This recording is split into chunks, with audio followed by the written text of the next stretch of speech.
नमस्कार। मैं PM DNA Singh और आप देख रहे हैं कमाल यार। इस वक्त हम बात करने वाले हैं यहाँ पे इंडियन पॉलिटिक्स के एक ऐसे मेंबर के बारे में जिन्होंने नेपाली लैंग्वेज को प्रमोट करने के लिए, नेपाली लैंग्वेज को और ऊंचा बढ़ाने के लिए और इसके साथ साथ नेपाली लैंग्वेज का सम्मान करते हुए उन्होंने यहाँ पे जो इंडिया की लोकसभा है वहाँ तक नेपाली लैंग्वेज को लेके गए। इसके साथ साथ उन्होंने कई डिमांड भी रखी नेपाली लैंग्वेज की, एग्जामिनेशन में भी जो नेपाली लैंग्वेज है वो ऑप्शनल हो। इन सारी बातों के पीछे कौन ये व्यक्ति खड़ा हुआ है और किस लिए ये खड़ा हुआ है, और एक और बड़ा सवाल कि कौन से एग्जाम की बात कर रहा है जिसके अंदर नेपाली लैंग्वेज भी ऑप्शनल हो।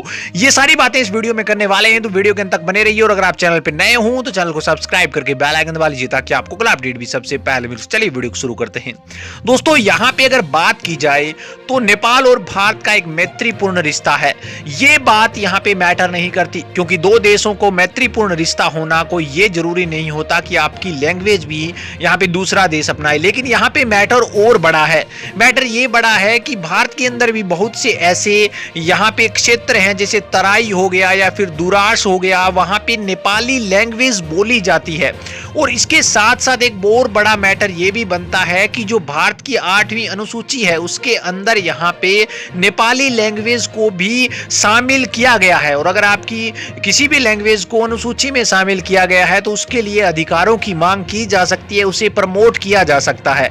और इसी को लेकर यहाँ पे राजू बिस्ता ने एक कदम उठाया है और एक बहुत बड़ा कदम उठाया है। पहले हम जान लेते हैं कि राजू बिस्ता है कौन। दोस्तों, राजू बिस्ता जो कि 3 जनवरी 1986 को इंडियन में जन्म हुआ उनका, और वो अभी यहाँ पे इंडियन पॉलिटिकल हैं और इसके साथ साथ मैनेजिंग डायरेक्टर भी हैं सूर्या रोशनी लिमिटेड का।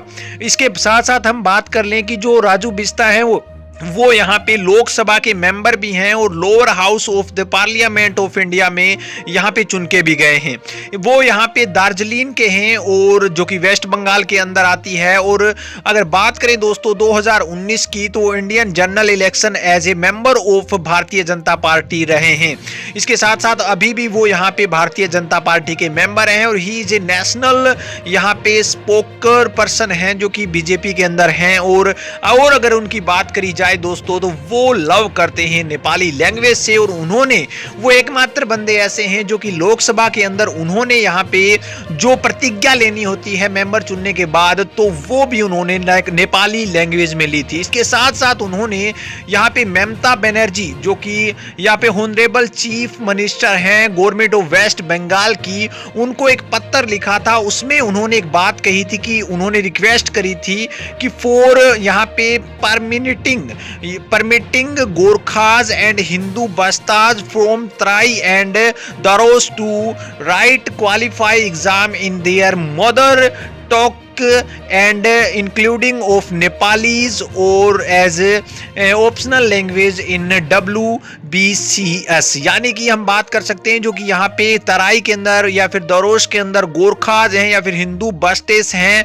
उनके लिए नेपाली लैंग्वेज को ऑप्शनल लैंग्वेज के रूप में चुनाया जाए। इसके साथ साथ वो नेपाली लोग आते हैं उनके लिए, जो कि यहाँ पे गोरखा लोग आर्मी के अंदर भर्ती होते हैं, उनके लिए यहाँ पे क्वालिफाई एग्जाम के अंदर उनकी मदर लैंग्वेज भी होनी चाहिए, यानी कि हिंदी को छोड़कर इंग्लिश और नेपाली होना चाहिए, उनका ये कहना था ममता बनर्जी को। इसके साथ साथ दोस्तों उन्होंने यहाँ पे लोकसभा के अंदर बखूबी ये बात भी उठाई है कि जो भारत की 8वीं अनुसूची है उसके अंदर नेपाली लैंग्वेज का जिक्र है और हमें पूरा अधिकार है इसे प्रमोट करने का। इसके साथ साथ उन्होंने ये भी कहा है कि नेपाली लैंग्वेज को ऑप्शनल बनाना चाहिए। इसके साथ साथ उन्होंने ये भी कहा कि इस क्षेत्र के लोगों को ये अधिकार है कि वो अपनी मदर लैंग्वेज में शिक्षा हासिल करें, तो इसे यहाँ पे स्कूली स्तर पर भी अपनाना चाहिए, जो कि बहुत बड़ी बात हो जाती है किसी भी एक लैंग्वेज के लिए। और सबसे बड़ी बात ये हो जाती है दोस्तों कि राजू बिस्ता एकमात्र ऐसे बंदे हैं जो कितने ज्यादा प्रमोट करते हुए दिखाई दे रहे हैं,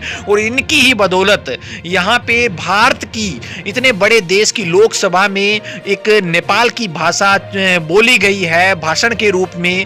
और ये बहुत बड़ी गर्व की बात है कि यहाँ पे नेपाली भाषा बिस्ता का प्रचार प्रसार करने वाले बहुत से लोग हैं, इसके साथ साथ दूसरे देशों में भी विद्यमान हैं। दोस्तों आपकी क्या राय इनके बारे में, राजू बिस्ता के बारे में कुछ अपने विचार जरूर लिखिए। चलिए आज के लिए इतना रखते हैं, आगे कोई नया अपडेट मिलता है फिर आपके सामने हाजिर होंगे। तो वीडियो को लाइक कीजिए, शेयर कीजिए और अगर आप चैनल पर नए हो तो चैनल को सब्सक्राइब करके बेल आइकन दबा लीजिए ताकि आपको अगला अपडेट भी सबसे पहले मिल सके।